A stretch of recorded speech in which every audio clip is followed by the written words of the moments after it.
আজকে আমি বানাতে চলেছি মাটন কষা। কি কি লাগবে তোমাদের দেখাচ্ছি। এই মশলাগুলো সব লাগবে। এরপর তেল দিয়ে গোটা জিরে, গোটা লঙ্কা, গরম গোটা মশলা দিয়ে দিলাম। তারপর নাড়তে থাকলাম, একটু চিনিও দিয়েছি যাতে কালার হওয়ার জন্য, লাল হওয়ার জন্য। তারপরে এবার দেব, ভালো করে গরম হয়ে গেলে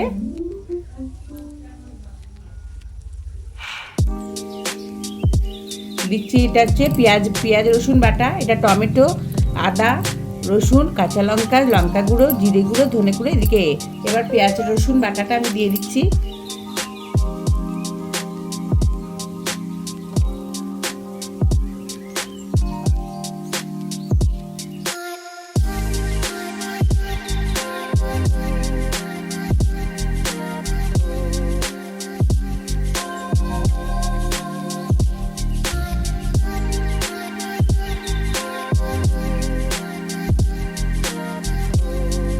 এখানে মাটন আছে, আলু ভাজা। এদিকে মশলাটা আমি কষতে থাকছি। তারপর আস্তে আস্তে লঙ্কা গুঁড়ো, সব টমেটো বাটা, টমেটো, আদা, রসুন এটা পেস্ট করা রয়েছে, সেটাও দিয়ে দিলাম। তারপর নাড়তে থাকলাম, নাড়তে নাড়তে মশলাটাকে ভাজবো। তারপর সব আস্তে আস্তে মশলাগুলো দিতে থাকবো।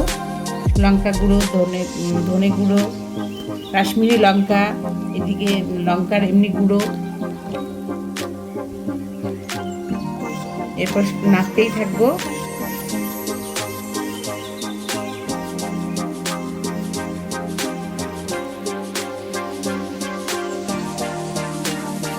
এরপর এর মধ্যে ধনে আর জিরে গুঁড়োটা দিয়ে দিলাম। তারপর নাড়তে থাকছি সমানে, কষতে কষতে যখন জল ছেড়ে দেবে আস্তে আস্তে পুরো টাইট হয়ে যাবে। তারপর এখন নাড়তেই থাকছি।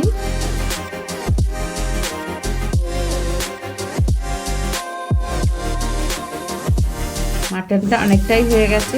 এবার তো মশলাটাকে ভালো করে কষতে হচ্ছে। সব হলুদ টলুদ সব দিয়ে, হলুদ দিলাম, মশলাগুলো সবই দিয়ে দিয়েছি, গোটা লঙ্কা, এদিকে তো গরম মশলা গোটা দিয়েইছি। এবার আস্তে আস্তে আমি নাড়তে থাকছি।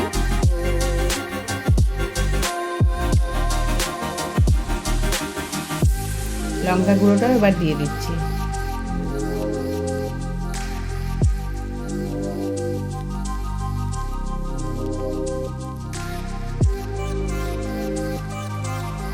তো নুন দিয়ে দিলাম। এবার যে যেমন নুন। তারপর এবার আমি মটনগুলো আস্তে আস্তে, ওটা আমি গরম জলে ভালো করে পরিষ্কার করে রেখেছিলাম চিপে, আস্তে আস্তে সব মটনগুলো দিলাম মশলার মধ্যে। এবার আস্তে আস্তে কষতে থাকছি।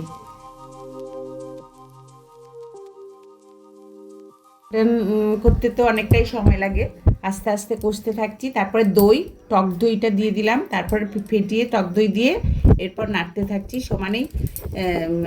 নাড়তে নাড়তে ভালো করে কষে পুরো কম আঁচে করতে হবে, কারণ পুড়ে গেলে সেটা হয়ে যাবে। মশলাটা তো ভাজতে হবে। কালারের জন্য লঙ্কা গুঁড়োটা একটু বেশি আর একটু দিয়ে দিলাম, কাশ্মীরি লঙ্কা, যাতে ঝাল তো বাচ্চারাও খাবে।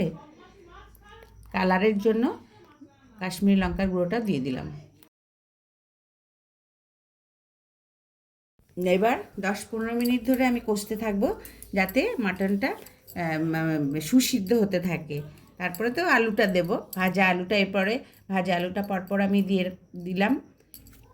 এরপর নাড়তে থাকছি, সমানেই নাড়তে থাকছি, যাতে কম আঁচেই তো হচ্ছে, নাহলে পুড়ে যাবে। অনেকটা সময় নাড়তে, মটনের একটু সময়ই লাগে।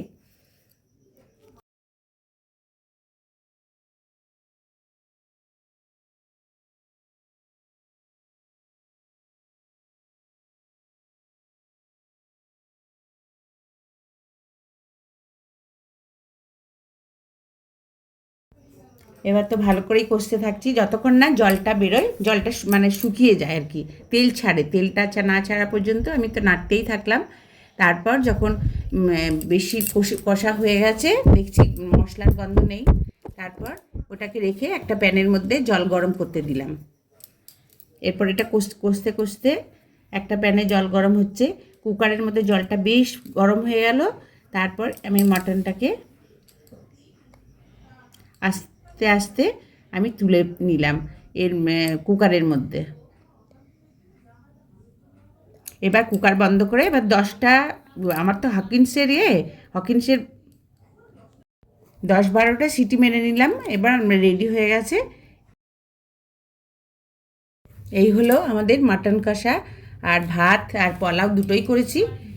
এবার তোমাদের কেমন লাগলো সেটা আমাদের জানিও। ভালো লাগলে একটা লাইক, শেয়ার আর সাবস্ক্রাইব করে দিও। তোমাদেরও পদ্ধতিটা একটু জানিও কমেন্ট করে। নিশ্চয়ই তোমাদের তো আরও বেশি ভালো রান্না করো সবাই। ধন্যবাদ।